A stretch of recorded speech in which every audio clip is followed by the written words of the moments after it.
Why is it that on some nights you get a ton of sleep, but you still feel horrible and tired when you wake up? And on other nights, you only get a few hours of sleep, but then you feel refreshed in the morning. I just want to feel great every morning. And that's why I've done the research. No. I've also read the science. And what the research says is that our sleep can be divided into cycles of 90 minutes, and that between these cycles is the easiest time to wake up. And that's what I'm going to try to take advantage of in the upcoming nights by trying to coordinate my sleep to hopefully wake up with as little resistance as possible and with a big smile on my face.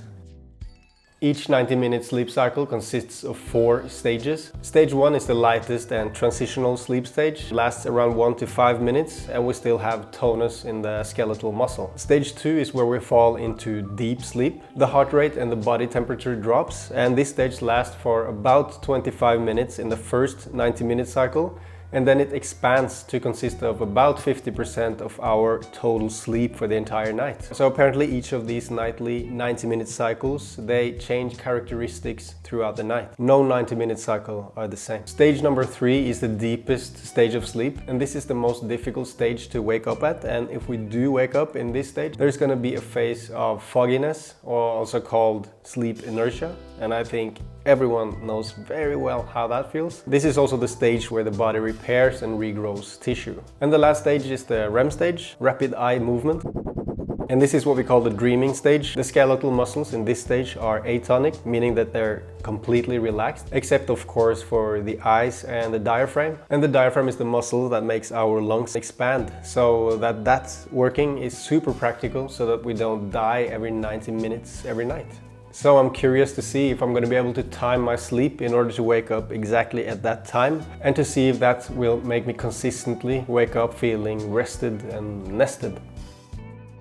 Because the body acts so differently in the different stages, makes it relatively easy to monitor and to determine which stage we're in. So that's why I made a deal with a friend who's actually gonna sit with me as I sleep, and he's gonna be monitoring me the entire night and make sure that I'll wake up by the end of the 5th 90-minute cycle. It's only going to be a couple of, okay, maybe 4 or 5 days. Okay, let's say that you can eat whatever you want from the fridge. I'll even buy, strawberries. What are you doing next week? Yeah, I understand. No worries. I'll figure it out. Okay, there's going to be a slight change of plans. He's not able to help me. He's going to be busy for the next couple of years, he said. But luckily I know of this app that can do exactly the same thing. I downloaded an app called Sleep Cycle, and every morning I checked how much sleep I got and rated how I felt in a document. Yesterday the neighbor in the top floor flooded their apartment at 5 a.m. and the rest of the apartment complex, welcoming police and the fire brigade that had to force open the door with a battering ram or something like that.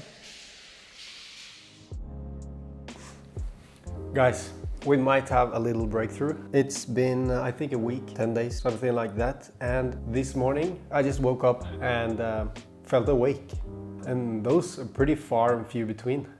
And what's pretty interesting is that, as you can see here on the app, I spent a lot of time in the deep sleep area. Substantial amount of deep sleep compared to all the other days where I haven't felt as good. And also the app told me that I have slept for 6 hours and 23 minutes. It took me 7 minutes to fall asleep. But I know that that's not correct. It must have been around half an hour. So that means that I might have hit the point between cycle 4 and cycle 5 and got 6 hours of sleep. I would say this is promising, but of course I'm going to need more data in this highly scientific experiment study. I kept at it for a total of 3 weeks before feeling like I had reached a conclusion, which is that I think that this 90-minute rule can work if you're extremely consistent with the time you go to bed and the time you wake up, and that you accurately can calculate the time you're going to need to fall asleep, and that you don't need to go to the toilet or get a banana and a spoonful of peanut butter in the middle of the night, like I did twice last night. I think you know where this is heading. It's going to be nearly impossible if you're a normal human like me, but I did appreciate tracking my sleep for a while just to become aware of how bad my sleep habits are. And anyone can benefit from that, so download the free version of the app yourself and see if you're going to get a surprise just like I did. Good luck and good night.